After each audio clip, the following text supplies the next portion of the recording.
effort on coming here. I think you're going to learn a lot tonight. When I was running my campaign, this was one of the items that had a lot of energy around it. People wanted to understand, why are my taxes so high? So our first town hall meeting, it's going to be to understand how the tax appraisal process works. We're going to have another town hall meeting after this one here to talk about how we collect the taxes and that process. So I didn't want to combine the two. There's a lot of information, and it can be overwhelming for that to happen. But I'd like to thank a few people before we get started. Steve Batchelor, Richard Waterhouse with Skidmore ISD. They have been great to work with. I really appreciate their support for allowing us to use their facilities, and it's a great facilities to have an event like this. So it means a lot to me. So Richard and Steve, thank you very much. I really appreciate it. The other key people is their staff. They have been totally helpful to me, bending over backwards. We have one of the staff members here. She's sitting here, so thank you very much. Janie, I really appreciate your support. So we also have some featured guests that came in from different places. So maybe we could start, I guess, Marie. Just give a quick Miss Marie Day. Marie and I work together at Shell. She's been a very component of us. And Mr. Lenny, you want to stand up and just tell everybody hello, or? Hello, everyone. And Michelle? So Michelle is going to be our next presentation when we get to her portion of it and how we collect the taxes. So one of the big things, I think this is going to be a great event. I mean, we have a lot of good information we're going to hand out, and hopefully you'll be able to take home a bunch of good information as well. Now, I'll get started. Our featured speaker today, we have Ms. Deb Castaldo. So she actually is a resident of Skidmore, so thank you for being here. And she was spearheaded and helped me get this set up with the community, so I really appreciate your help. A lot of people are interested in this, and so thank you very much. Also, we have Mr. Richard Petrie, who's our chief appraisal, and he's going to give you a lot of information tonight. Any questions you have, now is the time to bring it up. He'll do his best to answer. If we don't, I promise you I'll take a note, and we'll come back and get back with you. So first of all, we've got a few little meeting rules that I'd like to go over. I'd like to have, just if anyone needs to speak, have one person speak at a time. And please be courteous to your fellow neighbor. I think that would be important as we get started. And, try not to interrupt while others are speaking. And then I know it's tough, in school, but if you could, try and avoid any sidebar conversations, because the voices can get elevated and then you can't hear what's happening. Then you hear something that caught your ear, then you're listening to them and not to our guest speaker. So I appreciate if you could do that. If you have your cell phone rings by some chance, I know some people have a tendency to speak a little bit louder. I know I do on a cell phone. If some important call comes in, please feel free to take it. But I would ask if you could step outside and take that call, would be great. Don't be afraid to ask questions. This is what this session is for. There's a lot of information that's going to be presented tonight, so please do that. Hello, everyone. My name is Tino Olivares. I'm the commissioner here for Precinct 4, representing Papalote, Tynan, Skidmore, and Beeville district area closely around the hospital. So anyhow, with that, I'd like to go ahead and turn over the mic. Richard? Thank you, sir. Appreciate it. Oh, I'm sorry. I turned over. It's a pleasure to be with you this evening. I am the interim chief appraiser for the district. I've been in the business for a very long time. I was first elected as the county assessor in Abilene, Taylor County, when I was at a ripe old age of 28. And that was many moons ago, I can assure you.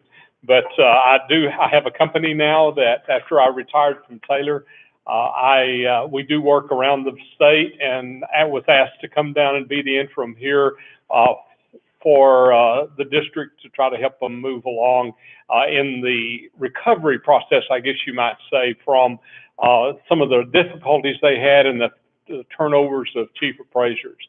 I would first begin by telling you that if you haven't met Deb yet, stop by and meet her, or this evening say hi to her, because you've got a jewel here.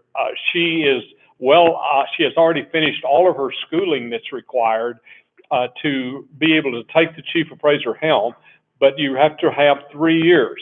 And so she hasn't quite gotten there, but she handles your office with a minimum of my intervention, which basically saves all the taxpayers of Bede County money. Because if I have to drive down all the way from Abilene, which I did yesterday for this meeting, then it's somewhat expensive, especially with mileage rates these days being what they are. So she is doing a great job for you. She's going to be doing a great job for Bede County going forward as soon as she gets her full license and everything begins to be run by her. So be sure that you say hello to her. I would tell you that just a little levity to begin with. I want to tell you about the 3 biggest lies that are out there. And some of you that have been in business know the first one: the check's in the mail. Well, yeah, we've heard that one before, haven't we? The second one is maybe not as prevalent, but I will love you as much in the morning as I do right now. No, okay. The third one is, I'm from the government and I'm here to help you. That one for sure is one of the biggest lies. But the Ronald Reagan, I love Ronald Reagan. He was, I think, one of our greatest presidents. He said, government isn't the solution, government is the problem. And so I think that many times government has been the problem. We have had people in leadership positions that are not best for our country or our state or our individual counties. And my philosophy is that you are customers, you are not taxpayers. And we want to treat you as our best customers. And we do everything that we can to help you get the answers you want. Now, maybe it's not the value you want always, or it's not the answer that is immediate, but we're going to try to help you to save every bit of money that you can involving taxes and in the legal way that we possibly can. But we also want to be sure that our school districts are fully funded. Right now, the way the state system works, if you don't do a good job as an appraisal district appraising property, then your school districts are who pay. And last year, we were on the brink of Beeville ISD losing about $900,000. That is, there's nowhere to go for that. It means cutting programs. It means teachers being taken out of the classrooms. So we do not want to go there. And so that's why we want to do a good job for you in whatever we do. The question I hear most often, and the first question that's up here on our discussion tonight, is why in the world are property taxes so high in Texas? Well, most of us know the answer to that if we think about it for a minute, and we hear that Texas is only one of about 10 states in the nation who do not have an income tax. So that's why our property taxes are so heavily relied on. And so if I don't ever see the chance of passing an income tax in Texas. Texans just don't want that. We get beat up by the federal income tax, and we do not want to have a state income tax to go with it. So until we do, we are probably stuck with the property tax. I hear some people say, well, what we need is a use tax or a sales tax that'll just cover all of the cost of schools, the cost of cities, and so forth. Cities get a small portion. Sometimes counties get a small portion of taxes through the sales tax process. But to get fully get to the point that you could do away with property taxes would require a 19.5 cent sales tax. I don't think any of us want to pay 19.5% on a sales tax. And think about what it would do to all of our cities that are on anywhere near a state line. People would go across to shop at Walmart in the adjoining state, and it would devastate a part of our economy. So I think we're stuck with property tax for a number of years, perhaps as far as the foreseeable future is concerned. So what are the requirements that we have to follow as people in the appraisal district? Number one in the state constitution is that we must be equal and uniform with what the product that we produce. So unless there is a constitutional amendment that allows for a deviation of market value, that is the standard under the state constitution. So we have to appraise property based upon what it sells for. And so in the last 3 or 4 years, we have seen a mass migration of people to Texas. I think the last numbers I heard were 7,000 people a day moving to Texas. And when you put that much pressure on our housing situation and they increase the demands, then anytime the demand goes up, as you know from your economics classes, the demand goes up and the supply is not there, then the price goes up. And that we have seen dramatic increases in pricing in the last several years, primarily fueled by 2 to 2.5% mortgage rates.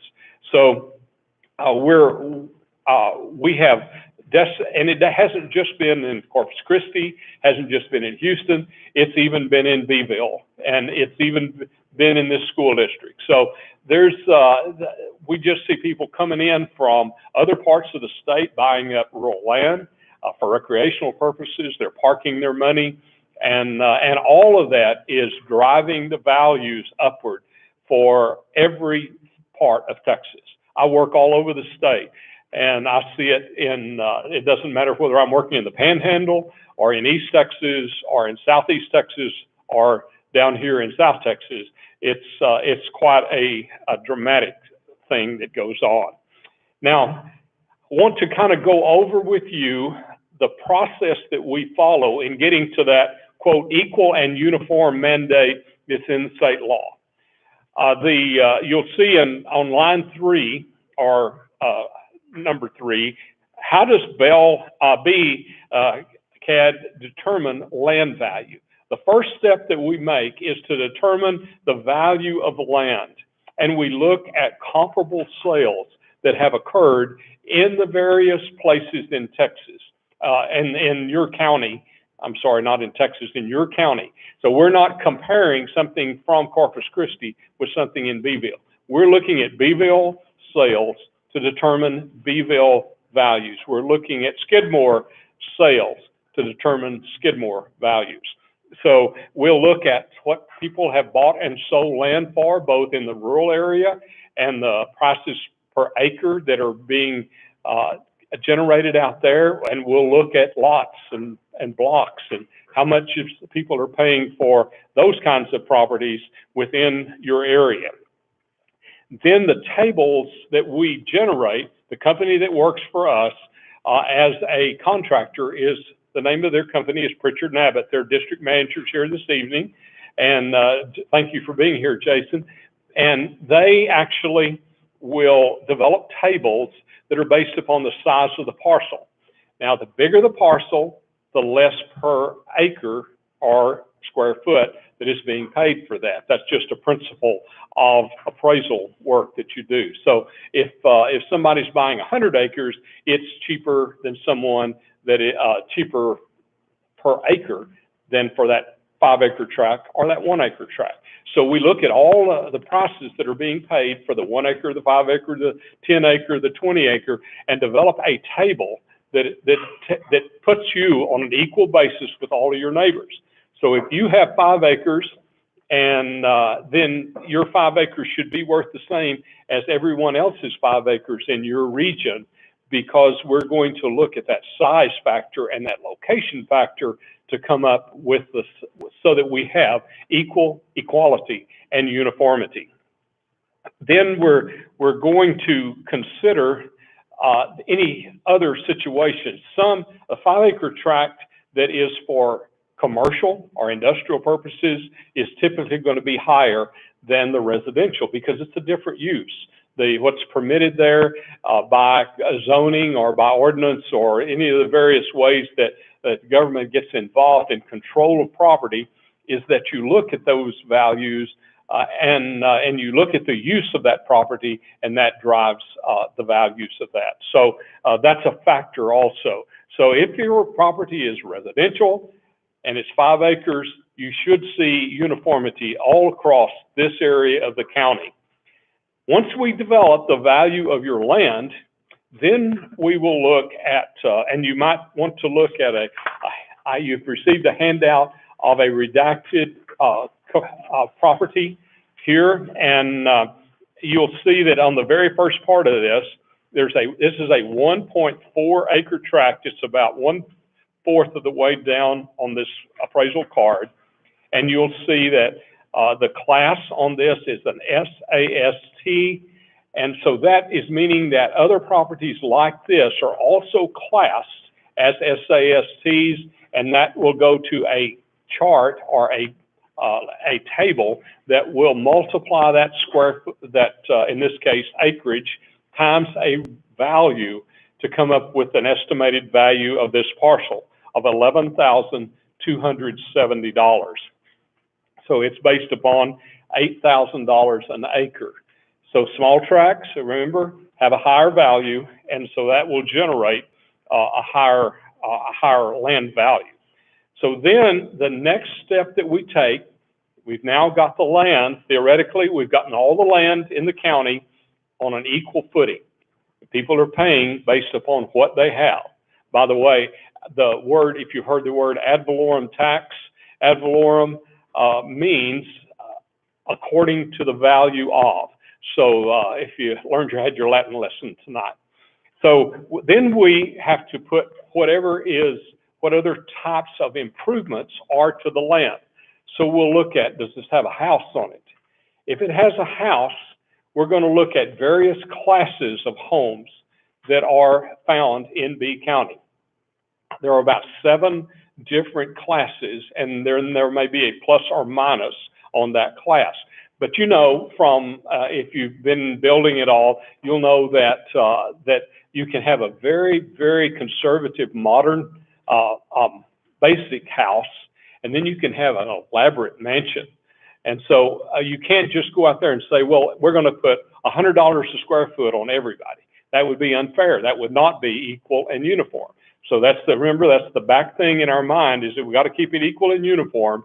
So we go out and we look at these different properties, and the company that does that, again, is Pritchard & Abbott for us. They physically lay eyeballs on these houses, and they say, that's a class 3. That's a class 4. And it is based upon the construction quality at the time of its construction. So it might be a 1930s house, but it was a really nice house in 1930.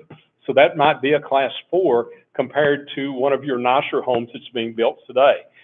And so you're looking at, again, finding that equal and uniform basis. They measure the improvements because there are 2 types of appraisal: mass appraisal and fee appraisal. Fee appraisal is if you buy your home, you want to finance it, the bank wants an appraisal, that's called a fee appraisal. You'll pay about $600-800 for that, and they'll come out and they'll measure every nook and cranny of your home, and then they'll run these very similar process and come up with an appraisal, which the financing organization will say, okay, we're going to loan you 80% of the value of this property. And that's the basis of that, is the fee appraisal. Our appraisals are called mass appraisal because we have a whole universe of properties that we have to come up with a value on. And so we can't possibly do all of the properties in B County in a short amount of time economically. So we hire this company to do the work, and they look at a portion of our county, and in many of the cases, they don't have to spend a lot of time because they've spent time there previously, measuring that house, classing that house, and the classes of houses don't change. What does change is the amount of depreciation. So you have to start here with costs. And this is the cost of this house.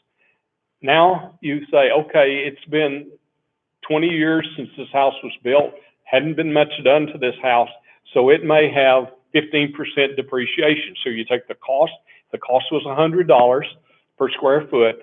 Now you've taken 15% off of that, you're down to $85.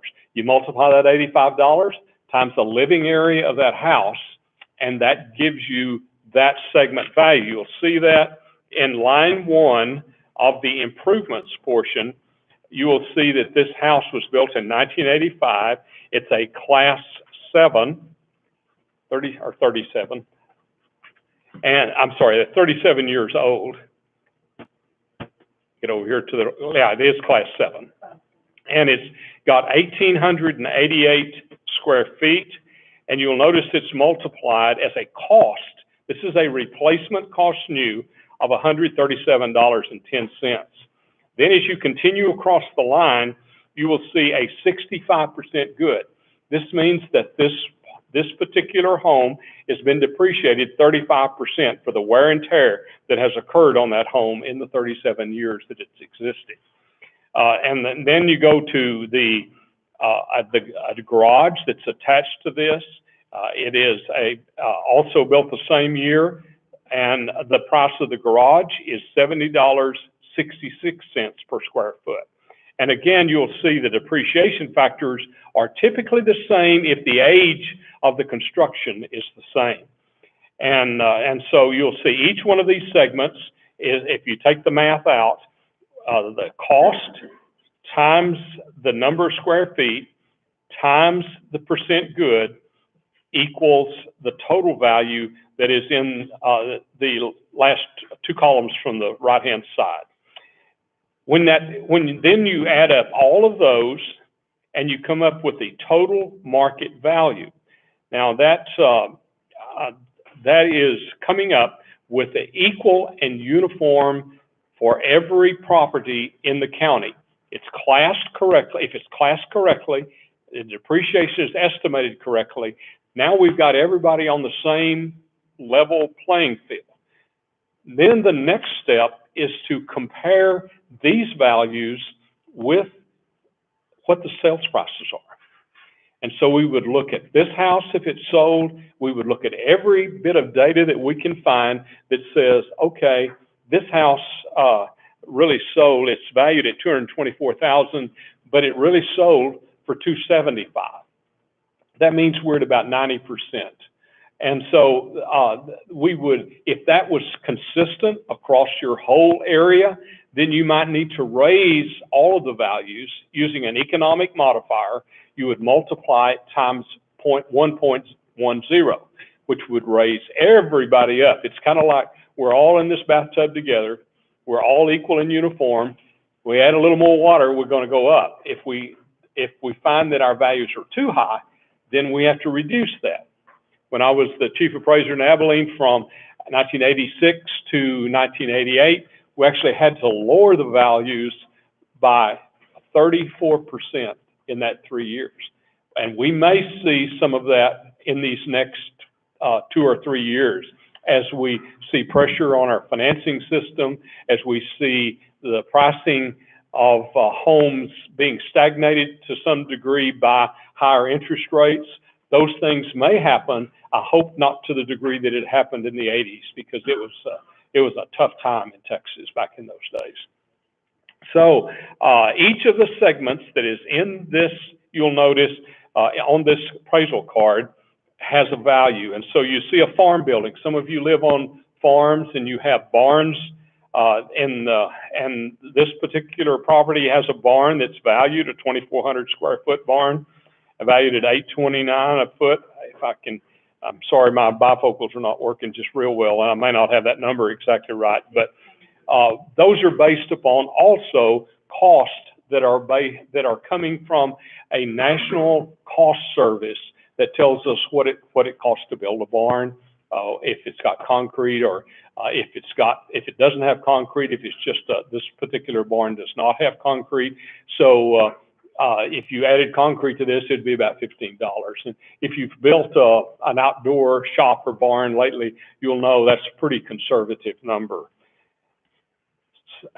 This property also had a wood deck, and that deck was added in 2018, so it's got a very different depreciation factor. It hasn't really incurred any depreciation, so you're taking the cost of that deck, multiplying it times the square footage of that deck, and that extends out to that $1,000 that is on the right.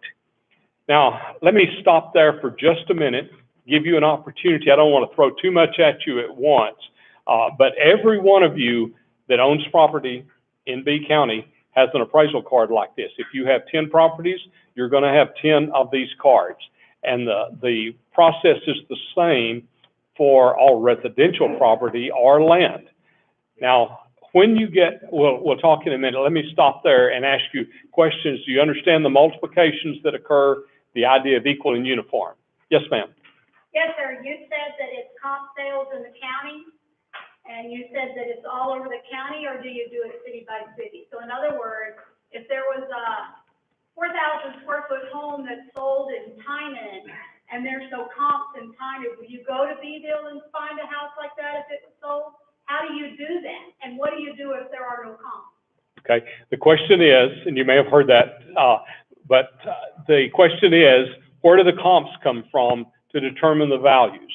And that we would look at what's called neighborhoods, and we would, a neighborhood might be a Skidmore school district.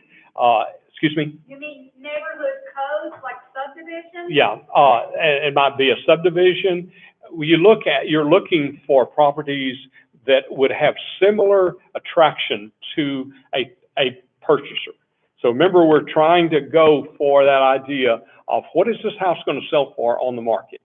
And so we would look, and I don't want to go to Beeville to do a comp for Skidmore.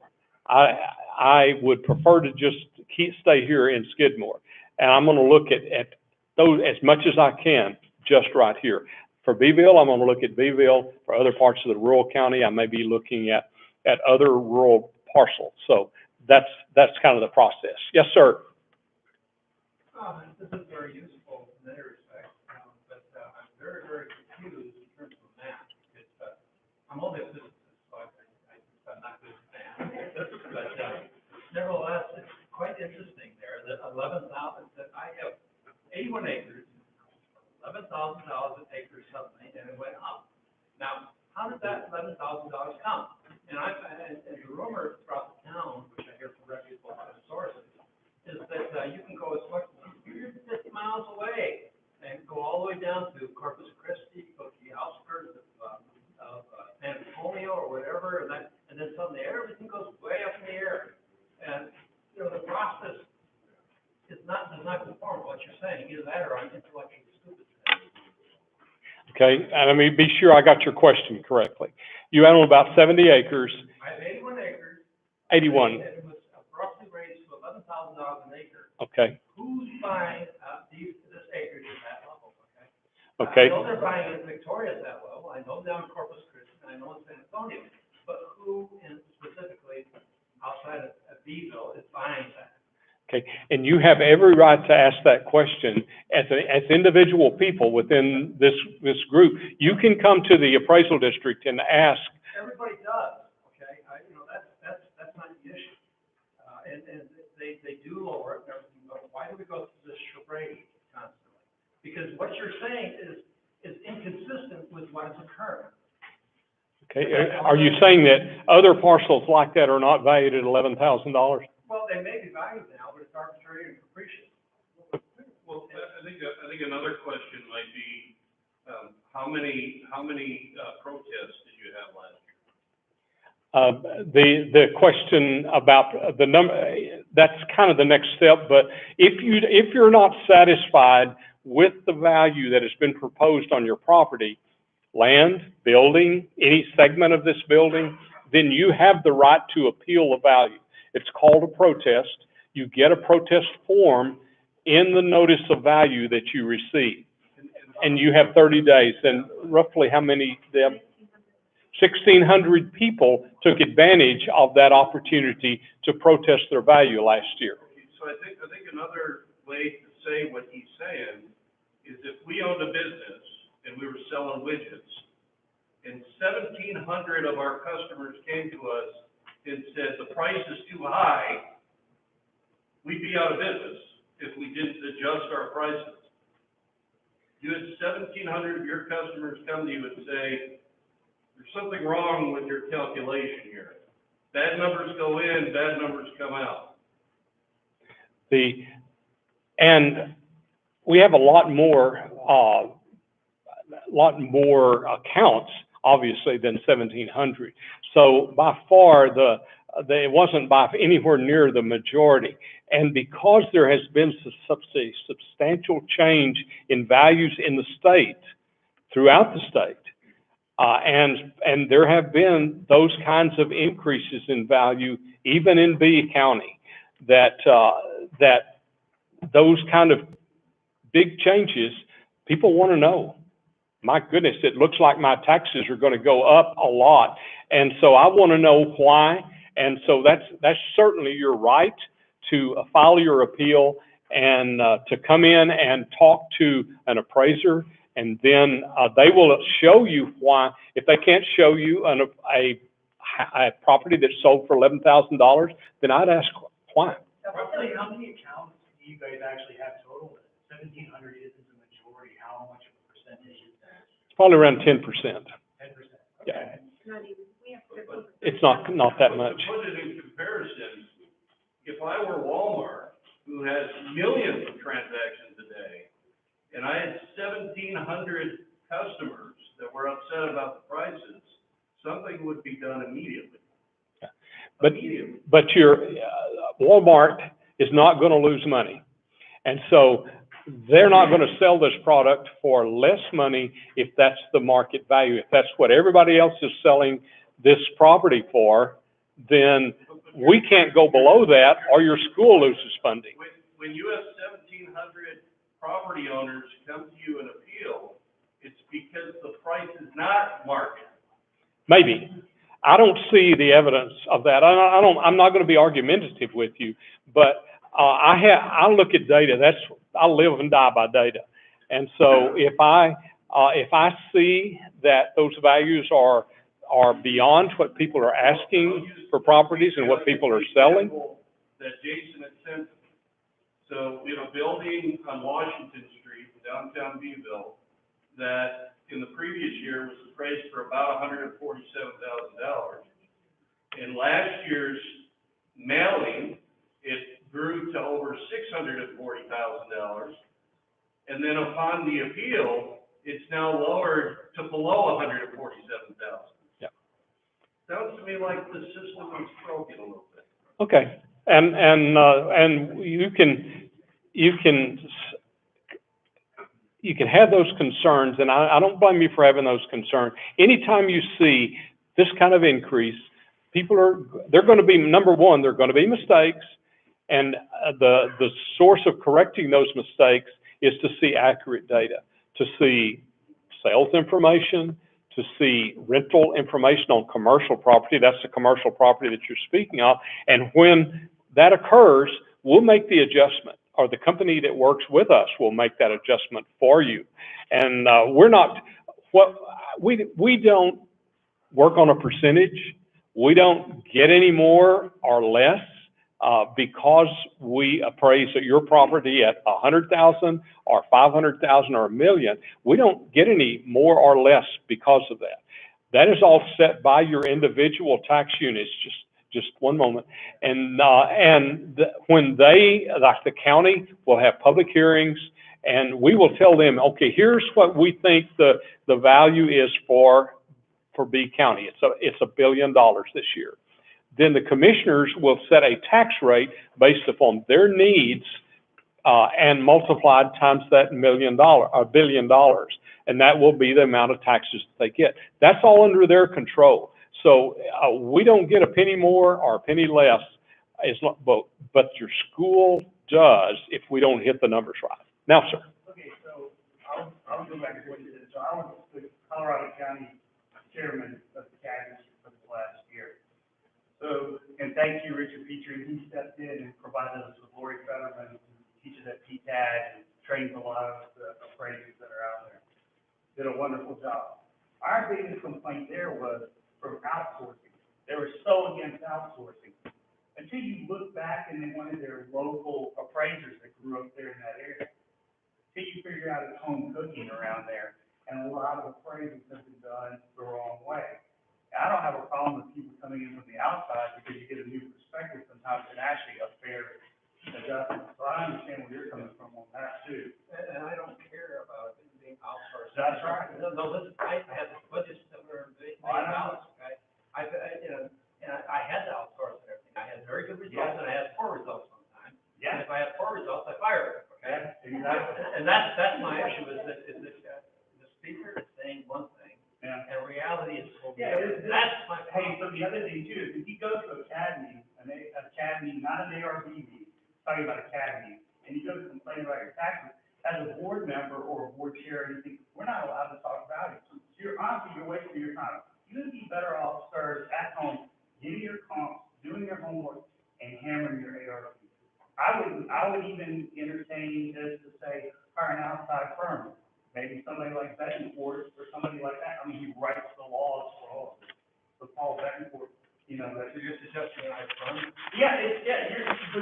No, I'm not saying. No, we pay taxes, and have the job done, and now we need to fund. I want your time to get I agree, as a whole, the system is broken, it needs to be fundamentally changed. Yeah. And that's done at the state level. So you need to write your congressman, write all these people, write people like that, write these laws, because it's getting ready to change. You're gonna have ARB board members, I have a major problem with an ARB board member, came after me, and they would argue about property that I don't own, about the value. And you're not supposed to talk about those values. So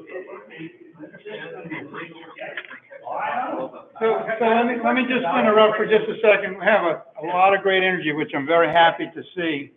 However, I would like to, there's a few over here, and then we had a question over here. I'd like to hear some of the questions, and then we want to come back to the broader picture, because I want to kind of hear everyone's story.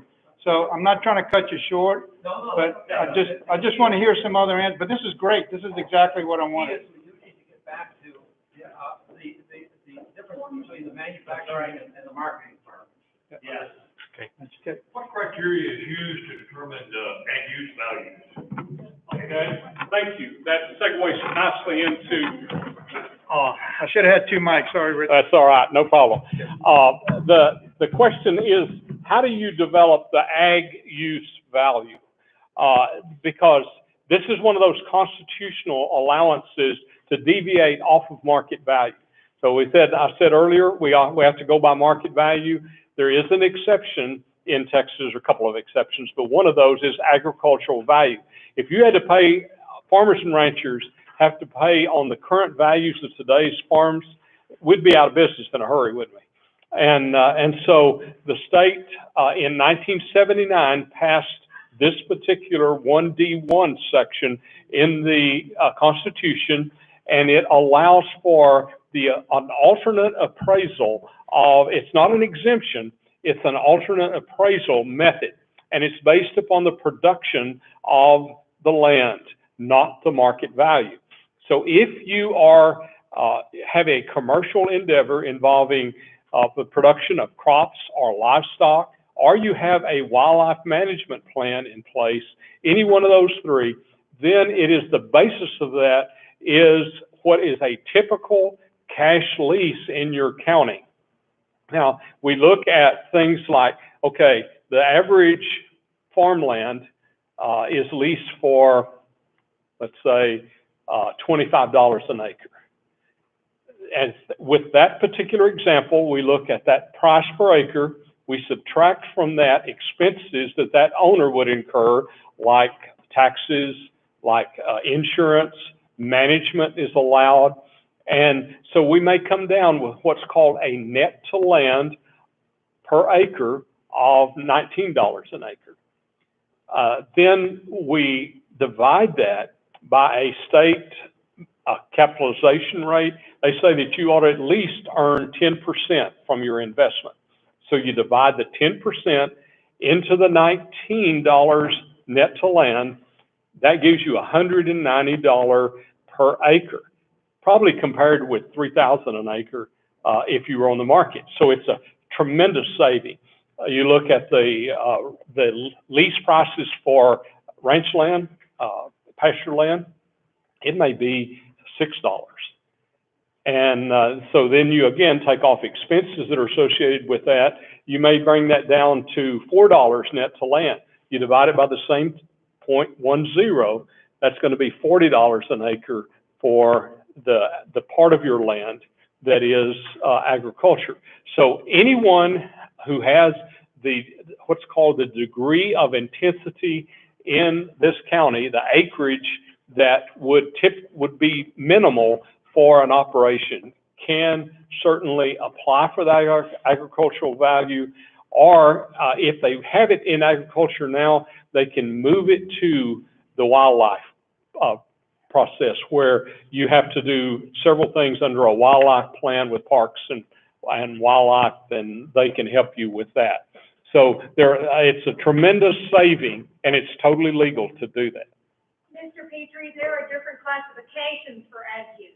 So for example, you may have orchards, you may have, for cattle people, it's typically rangeland native or range brushland native. How can these folks get and look at their appraisal card and agree with Mr. Pritchard and Abbott's assessment whether his farmland is rangeland native 1 or rangeland native 2? Can you tell these folks how they get the information, including what is listed on their appraisal card? Because on this appraisal card, you have garage back, you have porch, BRK. There are many different tables that talk about what buildings are classified. You said there are 7 classes.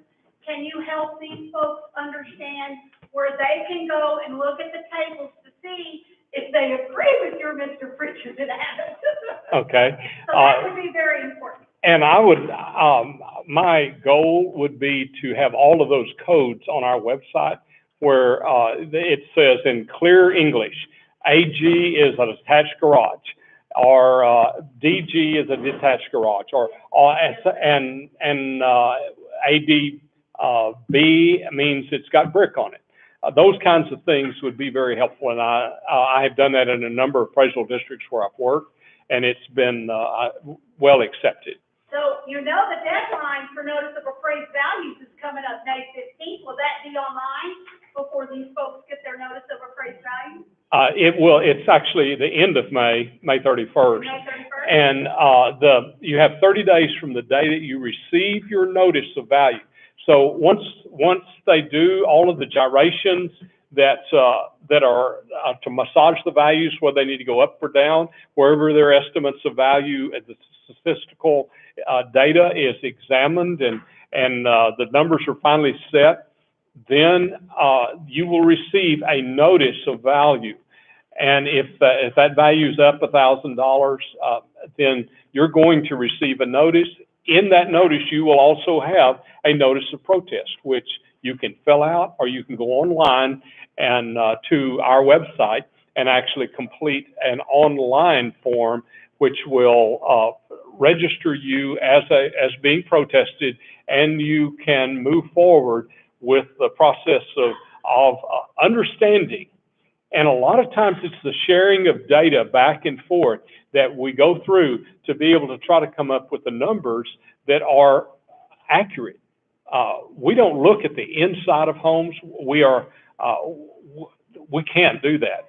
First of all, we don't have the legal authority to do that. And secondly, you don't want anybody traipsing around your house, probably on the inside, looking at in your drawers and figuring out what all's there. Got a question over here. So, yeah. I want to ask, if we go to this office, can we ask for the comparisons that they did against our property? Would they share those properties that they compromising with our own? And the question is, can I look at comparative properties that the appraisers used in the development of the value for my home. Absolutely. And what you will typically see in most appraisal districts in Texas is a comparison grid. And the grid will have maybe 3 sales that occurred and how those 3 sales differ from the subject property. Very similar to what you see if you're familiar with a fee appraisal. And then it'll have adjustments, like this sale that occurred may have 40 square feet more than the subject property. So there's an adjustment downward for that. Would it be within, like, Skidmore, or would it, again, is it gonna show me where the property is located? Is it in Skidmore, or if it's in Seville, or? Yeah, it'll have the street addresses of the properties that they're using as comparables. And it depends on some software, and that's, I know some of you are from other counties, but it's some software actually will show you a map where those where the comparables are. Others do not. But at least you have comparables, and they'll show that to you, and y'all can talk about that. And again, you bring in evidence showing, here's the pictures of my house on the inside. I have 8 kids. Everything's been torn up on the inside. Then that's considered by the appraiser in the condition part of the home. So it will, because it will impact the potential for that house to sell. If your house has had all this wear and tear on it, it's going to impact the selling price. Yes, sir. So you talked a bit about, like, I guess you guys don't get any more money if you appraise properties higher. That ends up influencing taxes. Like, who does your agency specifically answer to? Is it the county commissioners who appoint you guys, or are you elected? Yeah, we set the value, and then each of the tax units, the school district, the city, the county, each set their own tax rates. So, and they each may give different exemptions. The school district exemptions are mandated. If you, some of the things that I was going to share with you that are very helpful. There is a homestead exemption in place. And if you have a homestead exemption in place, then for school purposes, at the present time, the value or what you get taken off is $40,000. So that makes the property tax somewhat progressive in that the higher value you have, the less impact that has. I wasn't clear. I guess I was asking basically who hires and fires you? Like, who do you answer to? Okay, I answer to a board of directors who is selected by the tax units of the county. So the county commissioners get to name persons, the school districts name people to the board, and the cities can name people to the board. So there is a selections process that occurs every 2 years. The entire board comes up for re-election every 2 years. So that's how that occurs. It's not they are not elected by the general public because well, honestly, what is your platform? I'm going to lower values. I mean, that's because if you do that, then your schools are going to suffer in lower funding. And then you hire on your staff. Sir? You hire on your staff. Once you get this job, right, you hire your staff. Oh, yes, sir. Yeah, once I'm hired, then I hire the staff. The board does all contracts. So we hire Pritchard and Abbott does the values of all of our real estate. They provide computer services. They do agricultural value calculations that you're referring to earlier. All of those things are done by Pritchard and Abbott. That's done in this county. Some counties have their own staff, like you go to Harris County in Houston. All of their work is done internally except for their utilities. Some of that, typically most appraisal districts hire out utility work and pipeline work because it is so complicated to do that kind of like pipelines and utilities. A quick follow-up. If somebody is protesting your assessment, so you've hired somebody who assesses the property, so it's like this Pritchard and Abbott. Yes, sir. Then they come up with a value, and people say the value is too high, so they protest. Who is considering the evidence and deciding who is right or wrong? The first step is that staff people with Pritchard and Abbott talk to the taxpayers And you don't have to, as a taxpayer, you don't have to do that, but you can talk with them and may reach a settlement just by sharing information back and forth. If you cannot agree to a value, then the next step is the appraisal review board. The appraisal review board are people who are appointed by the district judge of B County, who those people have to have lived in B County for a minimum of 2 years, and they cannot have worked for like the city, the county, the school, so they are not prejudiced in some manner toward keeping the values high. They are trained by the state controller.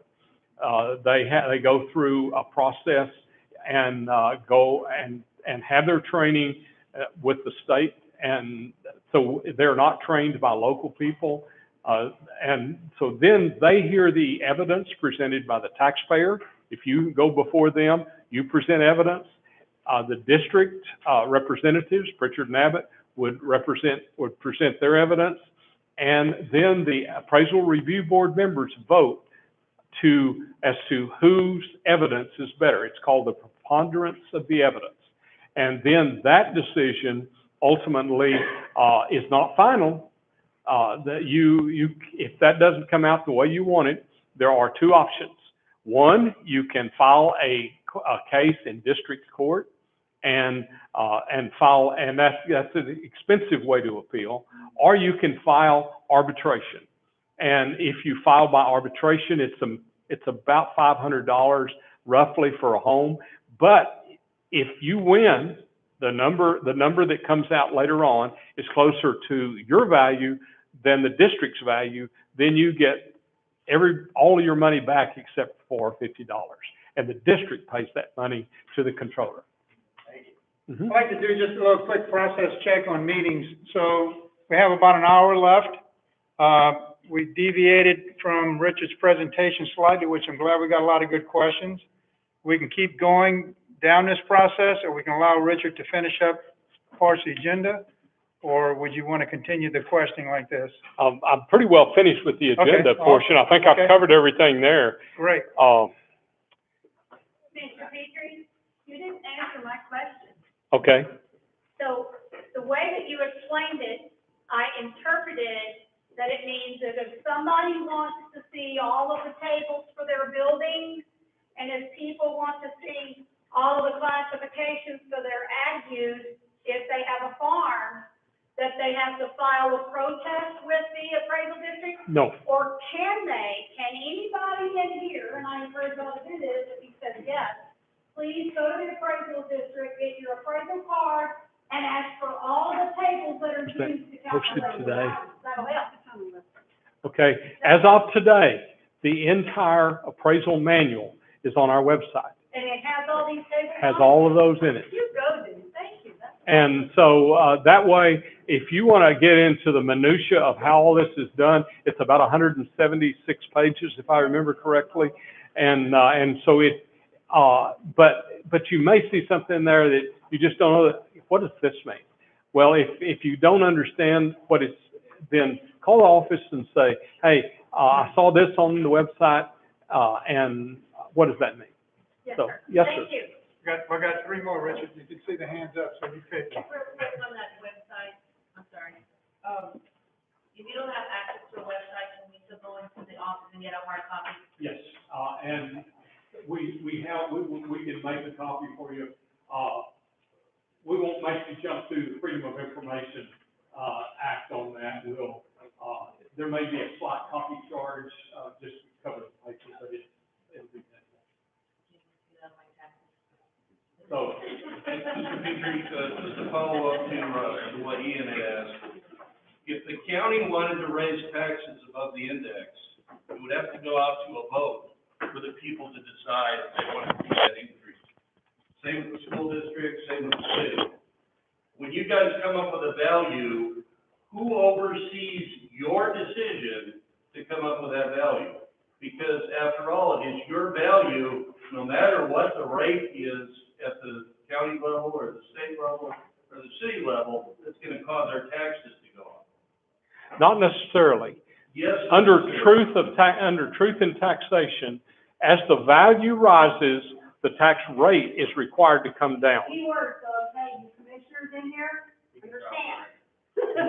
And so, the tax collector, calculates the effective tax rate each year. And so they'll look at, okay, here's the property that was valued last year. It was $1 billion. This year, it's $1.1 billion. Then the tax rate is going to go down that 10% to start with. Now, the commissioners can increase that tax rate by 4.5%. 2.5%. 2.5%. If they go over the 2.5%, over the effect of the no new revenue rate, I'm old. It used to be the effective rate. Now it's the no new revenue rate. If you go over that rate by that 2.5%, then it requires an affirmative vote by the community. So it would be, in this case, would probably be in November after the election. That's usually the first election that occurs, when that might happen, when that, if that was needed to be done. And so that's the way it works. And that is true of every tax unit except for schools. Schools are more heavily restricted in the amount of tax rate that they can set. Their rate is driven by, one, value, two, is their weighted average daily attendance, and then a number of other factors that are extensive. It's called a grid that the Texas Education Agency puts out, and it's a big, long deal. 3.5%. Thank you. I thought that didn't sound right coming out. But it's 3.5%. They can go up 3.5%. Now that's not even inflation right now. So I don't know how that will ultimately shake out in this session of the legislature.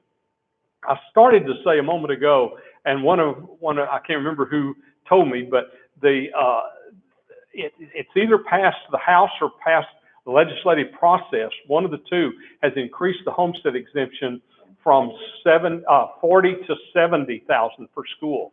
That's going to be good news for those of you who are over 65 and have your taxes capped or frozen. Then there will be an adjustment to your cap downward to compensate for that amount of reduction. You answered the question though. Who oversees the appraised values that are come up by Pritchard and Abbott? That's going to fall on my shoulders for the most part. And then who oversees you? The board of directors. In other words, the public, the taxpayers, have no oversight. Is that correct? The oversight that the taxpayer has is on their individual properties to file an appeal, and if their value is incorrect, present evidence. If that's not heard by the ARB and acted on appropriately, then they can go ahead and move. I guarantee you that if you file arbitration, I'm going to look real closely at that, because I don't want to pay out of the district's funds, your taxpaying dollars. I don't want to pay $500 to an arbitrator to tell me that I'm wrong. So I'm going to look real close. What about the 69-year-old widow that's been a housewife all her life, and her husband passed away? She has no idea how to gather data, analyze data, build a case, build an argument, let alone go before a group of men and argue that her value of her property is overvalued, and she doesn't know how to do that process. I'm sure she's not one of the 1,700 that appealed. What do you do in her case? First of all, her taxes, if it's her home, she's going to be capped. I don't find many 69-year-olds that have rental property or other things, but her property is not going to be increasing. The county grant a freeze here. Correct. So the county grants a freeze and the school district. So if you're over 65 or you're disabled, either one of those two things, your taxes are capped. It doesn't matter what the value does. So, Mr. Petrie, excuse me, but I would also like to let you know that House Bill 809 and House Bill 810 filed by Representative Metcalf actually is two separate bills. That one bill actually requires that the CAG be voted in by the people of the county. And also the ARB, and House Bill 810 voted in. So y'all support those bills and call your reps and call your senators and tell them to vote for House Bill 809 and 810. Thank you. I've got a real life example too. I've got somebody that is a solopreneur. In other words, they're a plumber and they're their only employee. They have a small warehouse and a small office that they keep all their supplies in. Their appraised value went up 650%. For them to take the time as a solopreneur, as a one-person army, away from making money for their business, to gather data, analyze data, and then set up an appointment to meet before a board, they just can't do it. It's impossible. So they let it go by the wayside. How many of those do you think are out there that are paying this egregious amount because it's either too difficult, or it's too costly, or they just don't know how? Well, the 650% would be, I would want to see the detail in that, because if it went from $50. Well, it's the same one that Jason emailed to me, so I'll be happy to email it to you. So it may not have been, but typically those things can be resolved by the sending of that person's books, if they have books, to us, and we can make that change without them going through the formal process. You don't find it odd when they sit before that group and their appraised value was $147,000, went to $650,000, and after that meeting, it was determined that it was $127,000? I mean, those are some pretty big mistakes. And maybe, I want to get back to you, ma'am. I want to ask about the 65. Now, when you reach the 65, does it have to be both? If it's a husband and wife, or does one of them reach the 65? Either one that's over 65, or either one that's disabled under Social Security Administration disability rule, it applies to the entire property. If that person is, say, 66, they get the exemption, their spouse is 57, and that person passes away at 66. That person who is, as long as they're 55 or older, then they're going to get to keep that exemption. They keep the exemption, they keep the caps, as I mentioned a moment ago. So their taxes are not going to go up on their county or their Is it automatic, or do they have to apply? No, they don't have to apply. So in other words, they need to know about this. Yeah, it's just like you're saying right there, you gotta either know how to use a computer, or have a way to get down there to the tax office, because I'm going through the same thing, have been going through there for 2 years already. I'm sorry, I'm not lying, I'm not. The gentleman with the media. Well, so I guess maybe more, yeah, you totally finish your thought. Thank you. Let the guy finish. Go ahead. Okay, well, I'm just saying, you know, that if it's not automatic.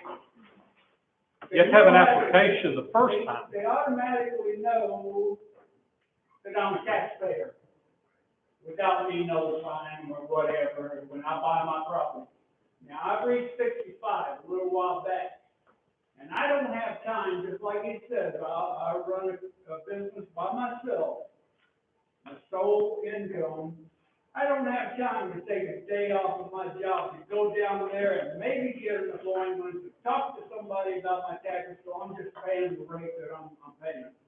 You got a form right here that you can take home tonight and either mail it back, fax it back, email it back. And you don't have to come down to the office at all. I've been doing that for 2 years already. Why didn't they tell me that 2 years ago? All we need is an application, I promise you, and a copy of your driver's license. Well, let me go, Well, I guess Let's so, finish up. you're in charge of the detailed appraisal district, that's your title, or, right? yes. So if you receive, right now you're hearing that a number of people didn't even know many of the details about the protest, process, whether they have to file. The onus is on the taxpayer to dispute the decision that your organization has. So I guess, do you consider a 10% protestation rate from this year an acceptable margin of protest, or would that be higher than you? It's higher than usual because the values have increased pretty dramatically. And that's true statewide. You see, Harris County, has 360,000 protests. Austin had over 200,000 this year. So the C1 in the 10% range is not abnormal, but higher than the history of Beville has been. Mr. Pucci, I just want to clarify for the over 65, because I know you've asked several times on it, and I know you stated that their caps are, they stay, but do realize you have 14 different entities. Those specific ones only stay. Your taxes will still increase on the other entities that do not. Correct. Yeah. And the cap is for the county, and the cap is for the school district's mandate. Schools are mandated. Yes. The county chose to, and the other tax units, you can petition them. They can, their city council can choose to do that, or other tax units can do that. Richard, do both names have to be on the deed? Both the, if the community property say, unless it specifically states that it is separate property, then it is considered community property. Mr. Petrie, what is the number of acres that one can qualify for ag use or wildlife? 10 for ag and 15 for wildlife. Did y'all hear that? 10 for ag, 15 for wildlife.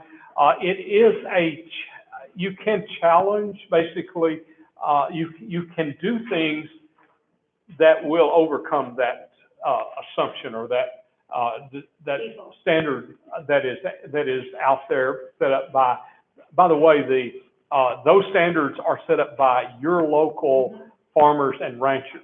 They are people who sit on what's called the Ag Advisory Committee, and they listen, the staff listens to them, and they basically review all the data and say, yeah, that's reasonable, or no, that's not reasonable.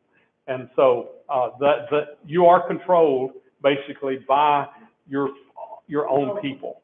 It's not somebody from Austin doing it. Ralph, are you familiar with that organization? No, I'm not. If you have an interest in serving on the Ag Advisory Committee, okay. I find that's typically the answer. Yes, sir. The property values, right, instead of increasing statewide, right? The way they're increasing, the way taxes are going up. At what point are these counties gonna up with excess funds? You know, mine alone, just for that 2 years, we got up $900 a year. The total tax, just for 2 years. So, I'm only one case. You know, you had 1,600 protests. I can only imagine how many other people taxed went up that much. You know, to me, I just don't get it. When they've gone up that much, how do you not have excess funds already? Why do you not have excess revenue? Yes. Because when the tax values go up, the tax rate has to come down. And so if you look back at the history of the rates, I think you will see that in the last 3 or 4 years, those rates have diminished. Commissioner, do you know what the county rate has done the last couple of years? No, I do not. Okay. But I'll follow But that's on the website, and you can look at that. Where is this information published? Now, you've got a website, and it's sort of like the IRS website, just go on and on and on.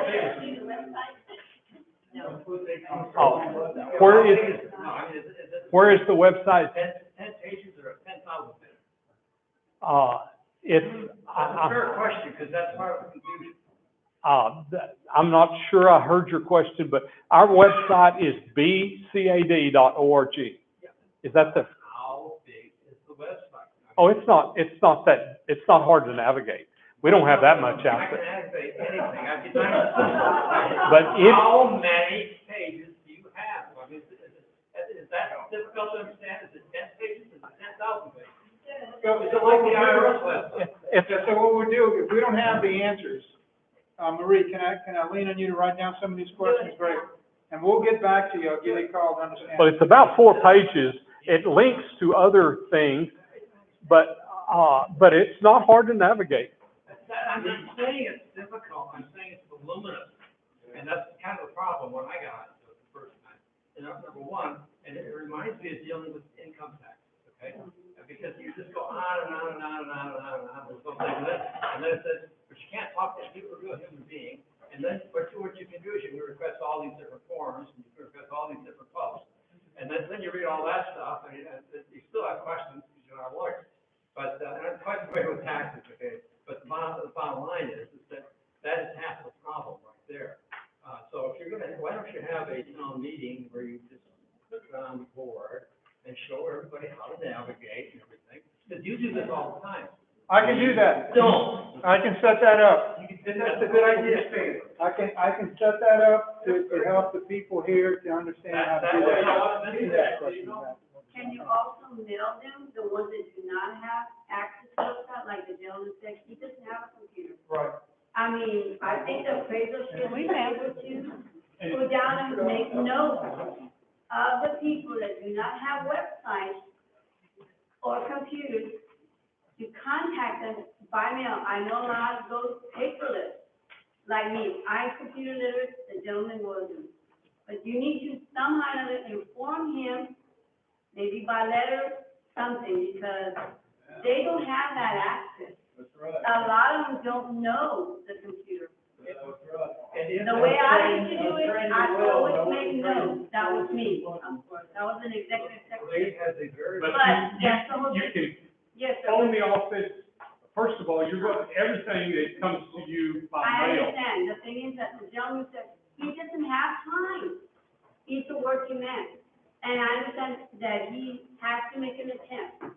But there's a way for y'all to help him and many others to contact them at least by letter. Something. I know you're going paperless, but you need to help him as well and others. I don't have their own. And according to like Mr. Olivares says, he can set up, that'd be great. For him to set up where they can pinpoint, because when we have meetings, we have trainings, they will set up, they will go to detail, so people will make notes and even have paperwork passed out so they will understand. So two challenges that I heard, and I'll be glad to help facilitate those type of meetings. I think it's important. That's one of the things that I want to do. The challenge would be is to understand how many people do not have a computer with access. The only way I would know that if they were to contact the appraisal district, and I'll raise my hand, feel free to call me and I can help close that. Is it possible that Yes, maybe sir. y'all can send out a questionnaire to them and mail them out? But we'll always mail stuff. Right, but I'm just There's a saying, questionnaire. to Okay, so, the people, to everyone, to tell them, are you have a computer? okay, so let me do this, because we'll go on. So we're gonna take an action. Marie, can you help me with this one again, please? Go ahead. That we're gonna identify if a survey could go out to these individuals. And the challenge I have with surveys, probably 90% of the time, people won't fill them out and turn them back. But can we make a shot of that, Deb and Richard? I mean, it will Do y'all do work. that? I don't wanna throw you. Why can't they call out the Honestly, That's what I do, like I said. Okay, hang on, I need one conversation at a time. It's not with. Hang on. It's Hang on. to have the time. Okay, one speaker at a time. Look, I'm pretty good at hearing a lot of multiple conversations, but it gets a little bit challenging. Yes, Debbie? You all just said earlier that something goes out in the mail in April about you need to protest your May and your taxes. So everyone gets the letter, so if you have some questions, how come you can't reply to that and try to get done? Exactly. The letter's already going out. That's what I was wanting to say. But, yeah, everybody's going to get something in writing. If you have any questions about it, call the office and we'll be glad to go over it with you. You've had your hand up a long time. Thank you. So I don't know if this is a question you can answer, but so if I'm understanding, basically the reason everyone's property value is going up is demand is increasing. There's more interest in purchasing property in this area in Texas, correct? Yes, sir. So do we have any sort of hard data on where that demand is coming from? I guess I'll use a real world example. I came here from North Dakota. Large sections of North Dakota land have been purchased by either single individuals or firms or foreign firms. Do we have any data on whether this demand is from people wanting to move to the community, or is this demand as a result of single entities buying large tracts of land? Would that impact this? And if so, is there a way to find out? The demand is coming from all over, and that's what's driving the prices upward.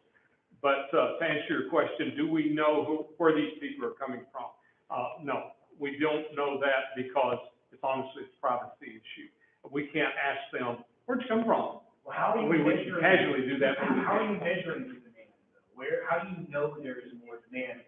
You just look at the sales activity and the pricing, and we talk to realtors that are listing this property, and for a while there, you just saw things go up for sale, and they would sell immediately. That's slowing down. So you're getting like numbers from all the different realtors, and you're able to put them together. Like that's something you're doing, is you're tabulating all of the data coming in from realtors? Everything that we can get a hold of, yeah. Okay, very good, thank you. And could you share that data with us? Do we share that data? Can you share that data with us? We would love to use that data for purposes of marketing and economic development and other projects that are going on. That data would be hugely helpful. I will look at the agreement that we have on the purchase of the data to see if it is proprietary or if we can, if it comes under the Open Records Act, but certainly if we're available. Now, we have to give you comparables if you file a protest. So you'll definitely get it that way. You purchase the data? We have to purchase data. Texas is not a full disclosure state. Many states, 37 states in the nation are full disclosure. So when you sell a property, you have to disclose what you paid or the buyer and the seller verify that they sold this property for $300,000. Texas is a very private focused state, and we have probably tried for 30 years to get that through the legislature, and the certain organizations fight it every step of the way because they don't want the information out there. So we have to find it wherever we can find it. Hey, y'all need to As know. far as you were saying, what's driving it, well, isn't it the businesses that are coming in, like for instance, Steel Dynamics in Tipton, and then the new one in Reedville that came, that MM, whatever it was. But because the employees that are coming, that they're needing housing and stuff like that, that's probably driving up the sales and stuff like that. He's saying he doesn't, it's not knowable, it's coming from all sorts of places. They're getting multiple data entries, so we don't know. I mean, again, that data would allow us to be able to sit down with home builders and say, look, the demand has increased in the past 24 months by 57%. There's a demand and a need for homes in B County, come build. That data, if you're seeing that kind of demand, you need to share that with the rest of the community so that we can help supply the demand. And the people that even see it better than we do are the realtors. And they can. The realtors have a different story than what you're telling. That's why I'd love to see it. So Randy, what we're gonna do, I graciously asked Marie here to take some meeting minutes for me and notes, so we can follow up with some of these questions. And, you know, I'm excited on what I'm seeing here, the questions, but I need to make sure as a facilitator that we're capturing all these things so I can get back to you guys with the right answer. That's pretty important.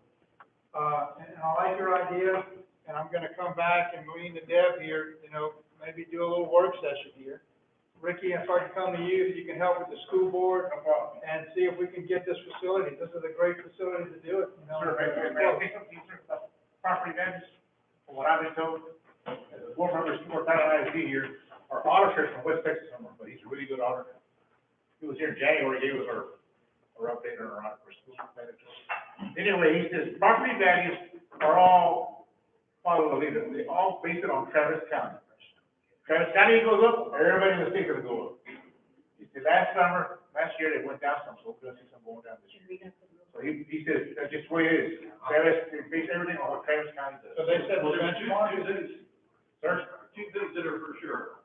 Number one, I can't take this new appraised value to my bank and take the equity out because the bank will laugh at me. That's number one. Number two, nobody's gonna buy my property for what it's appraised for. I guarantee you that. Well, if you, Those are two givens. I looked at the data today on all the commercial property that's publicly listed for sale, and we are way below what those properties are listed for. Okay, we've been at this about an hour and a half. Does anybody need like a 2-minute break or a bio break? If so, Richard, I know you've been talking, you're probably ready for a little sip of water or something. The restrooms are over in the back, and let's convene here in about 3 minutes. Thank you for your questions, this was great. We'll come back. We've got about 3 minutes, and then we'll get back together.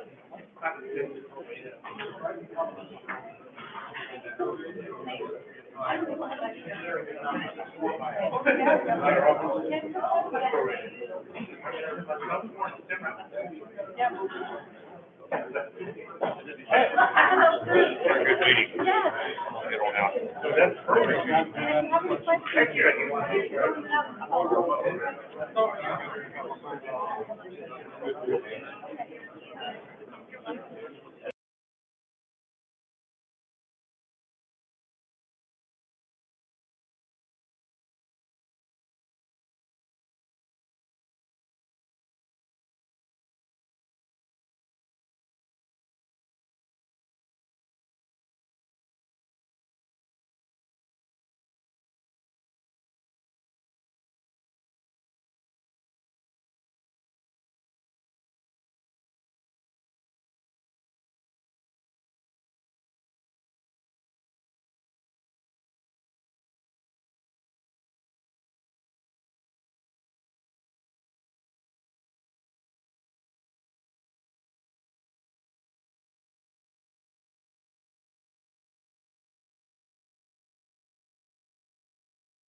and get back in our seats.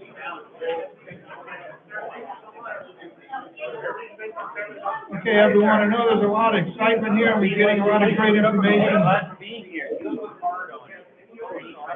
Can we get back to the meeting and we can, bring some closure? Based on what I think is going to be reporting on it, it might be mutually beneficial to work with the newspapers, maybe just put information. Okay, let's, we can get started again.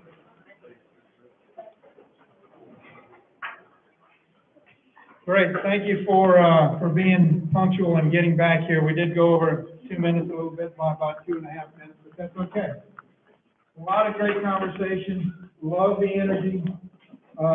I've asked Marie today here to help me take and capture, some action items so I can get back to you guys.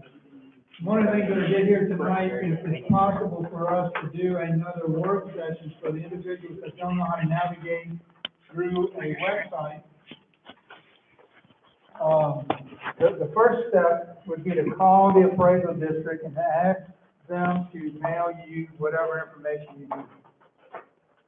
To get back to your question there about maybe doing a workshop, I did get with Deb. We're gonna try to do training a trainer, that might be me, maybe you, I'll need to get some help. And then we could have another session like this, Ricky, if we could get the school again.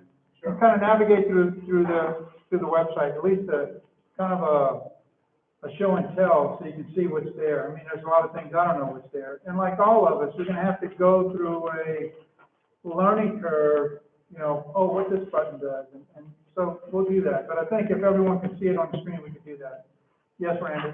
I recommend for the next meeting that we ask Senator LaMantia and Jan Lozano to attend as well, considering, as it's been mentioned several times tonight, this is gonna require legislative change in order for this to be fixed. Great idea, Randy. I can definitely facilitate and make those calls. Yes, sir. One of the things that I see, I know there's a lot of people who can't get to the website, and that's not their fault, okay? But when I get to the website, Mr. Randy here and myself and Deb and Jason had a meeting, and we talked about, well, how do you protest? Well, they were able to go to the comptroller's website, which is not quite as much as the Library of Congress, but it's there. And they found, this is how you protest residential property. This is how you protest, commercial property. And it was, I don't know, a YouTube video, but could I find it again? I don't think so. Hey, why shouldn't that be on the website, you know? And of course, we should be able to do that from somebody. Compliance audit here and there. We find out that we just kind of go by the seat of our pants in this county, maybe other counties do, and we don't have any procedures. Well, there's a blank that says procedures, and when I clicked on it today, it was blank. There's no procedures, okay? And we're paying somebody who's supposed to be experts at this, and we don't get any procedures. For a fact, Mrs. Mavis her office has been paying somebody that claims to be an expert at it, and she has 13-year-old, 14-year-old procedures.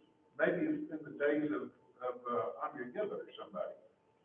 That's how much procedures we have. You see Mrs. Mavis nodding.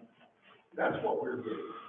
We're paying, and nobody on the board, I've been to 6 of the 7 last meetings, and nobody there, and I've written some time back, that's saying, the contract says, if this is inaccurate or untimely, you put them on notice with a 30-day letter, and then stop their pay. Well, we're not doing that, we're just paying it. I make a motion, I second it. Yep, that's good, let's pay for it, that's it. That's what we got, we have no procedures. If you have no procedures, you have no oversight, you don't know what you don't know, and you'll never find the list of what you actually do know. So Joe, great points you're bringing up, and I'm not disagreeing with y'all because. Well, let me close. Keep And going. what we need to do, we were told, Mr. Sykes and myself, we're told that the only people that have overpraised, commercial property were the people that didn't come and protest. So we need to, actually be in the, protest educational school there, and maybe we can charge a fee for people that come from other counties or something. We need to have as many YouTube videos as there are on protesting on the website. There may be a billboard. If you want to know what's going on at your CAD, go to bcad.com or order whatever. That's how serious this is. I'll stop. No, great, thank you. I feel my piece. That's okay. I'm gonna try and help facilitate that process. I'll sit down with you in the after meeting and see where we gotta go.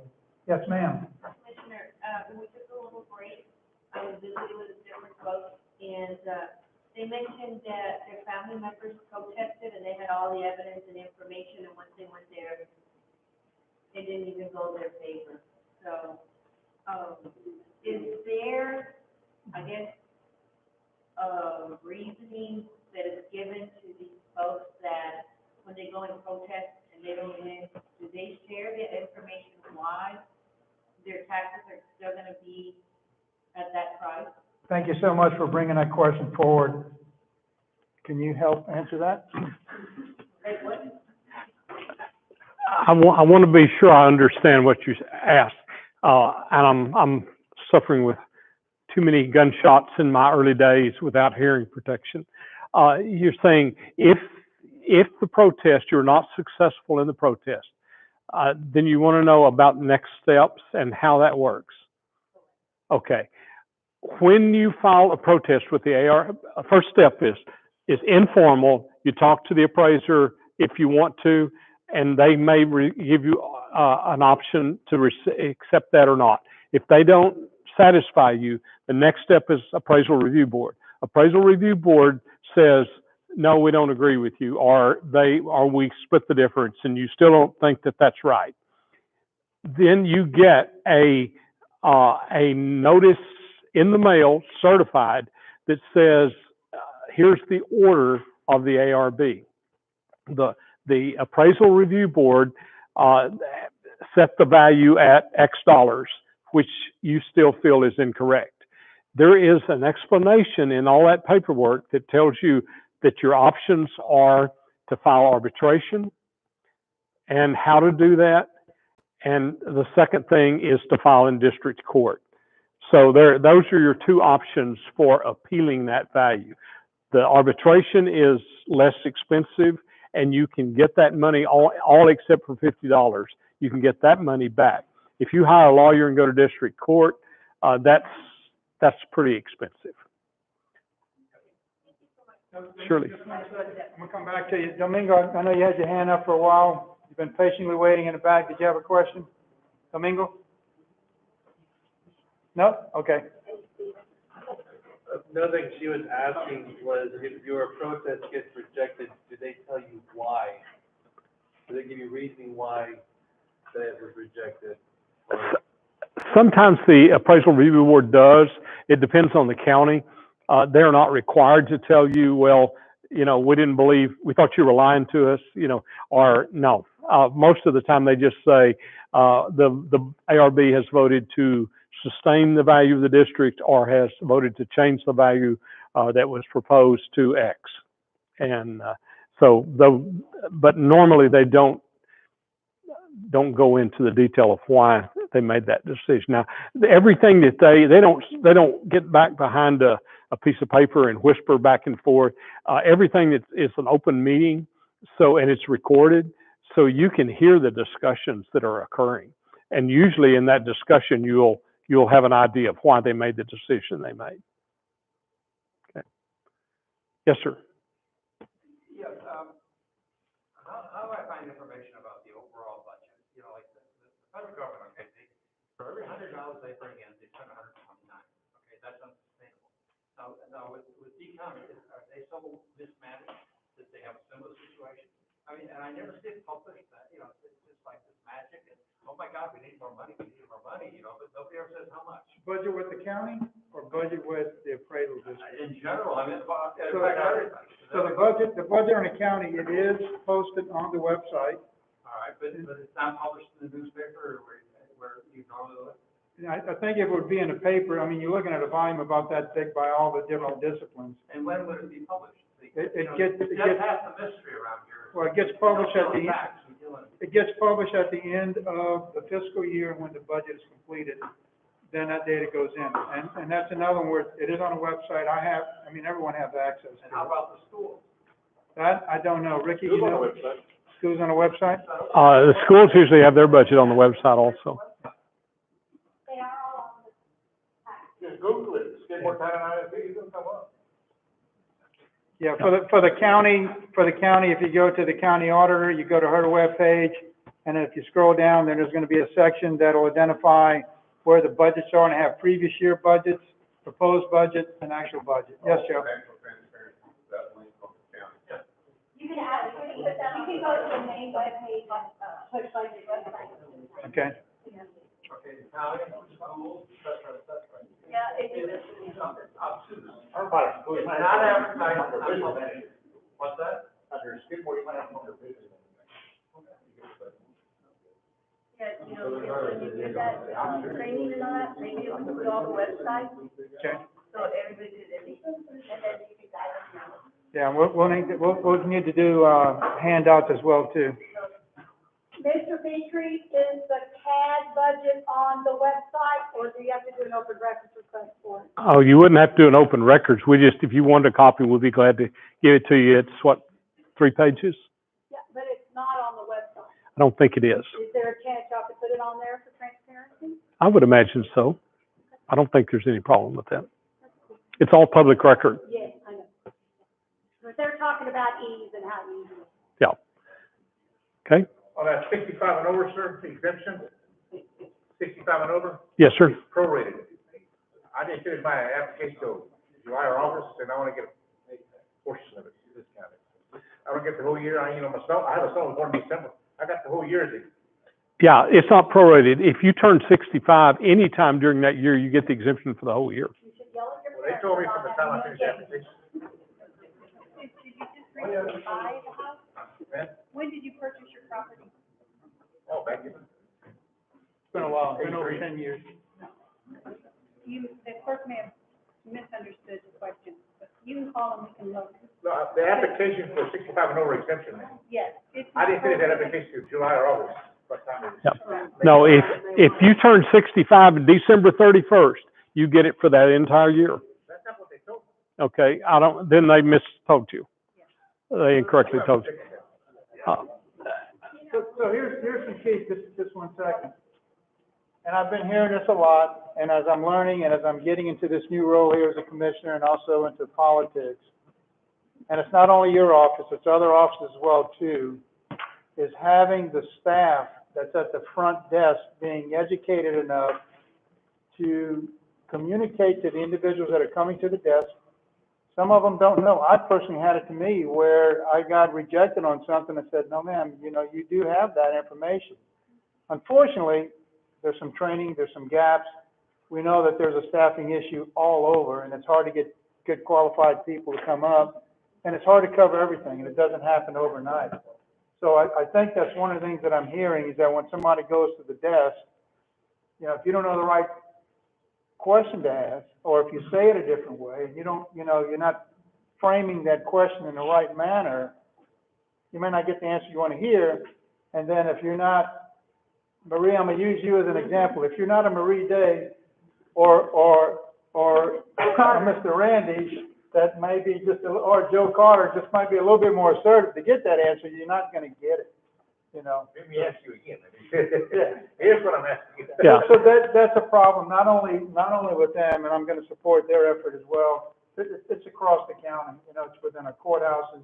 And I don't know the people, we might have the best public relations there, I don't know, but, this is the information that I'm getting back as a commissioner. Yes, Randy? It might be helpful to do a weekly article in the newspaper that talks about all these different exemptions that are available, or talks about the appeal process, or, because I just learned tonight that there's a 65-year exemption.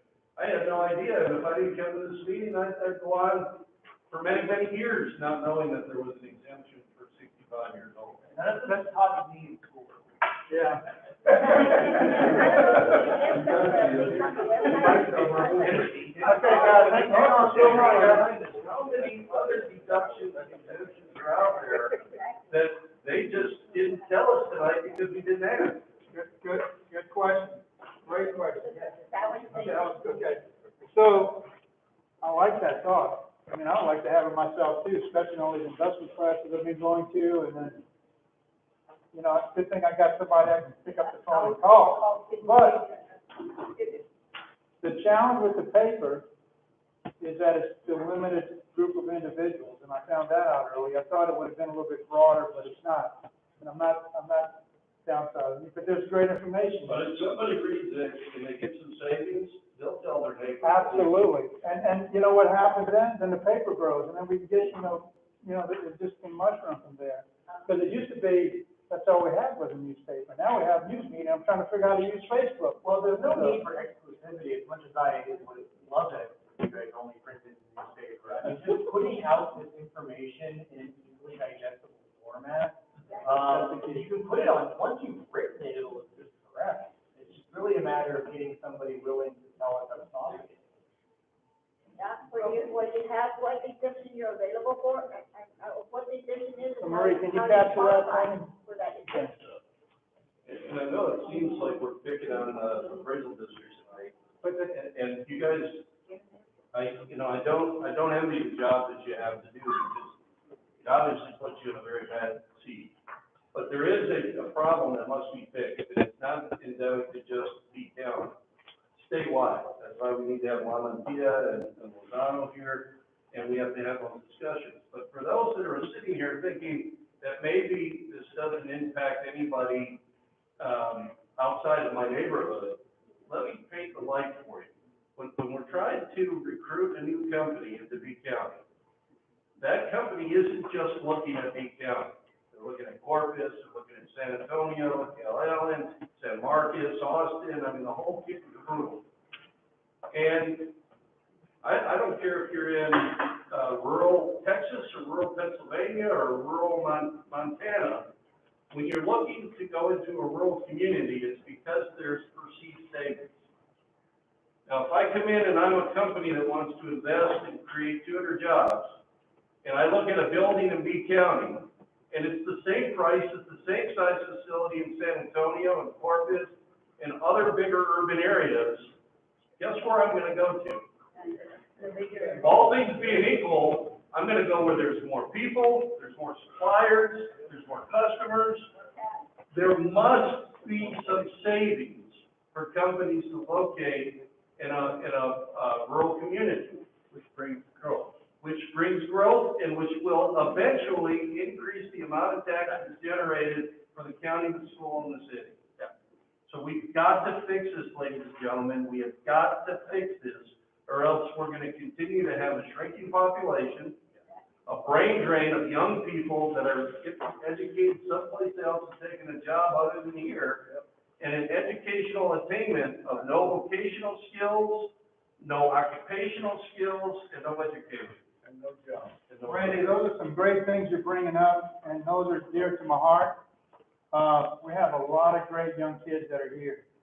And I'm seeing, and I guess what I'm excited about is the people that I asked to come are here. There's a lot more that I asked to come and they aren't here. And I wish they could listen to this conversation, because our schools in Beeville and Skidmore are doing a fantastic job. Being in Louisiana, in New Orleans area, I can tell you, if you were to see just a little bit of that, you realize how good we have it here. The challenge that we have, there are a lot of kids that are getting a good education. I was talking to one gentleman, and Randy, I shared this story at the meeting the other day. He received an associate degree. Sorry, we're getting off of taxes, but it all comes in. Anyhow, I spoke to this gentleman. He had an associate degree in welding. Of course, that's my background as well too. And so we started having a little bit of a dialogue, and then the question is, where is he going to find a job? And exactly what you said, they're going to leave. And I don't know how many you want your kids and grandkids to leave. I think you want to hold them a little bit closer to home, but we have a great opportunity in front of us here to kind of hold some of these kids and to build it. Now, the flip side. One second. And another thing is, if taxes keep going up, people are going to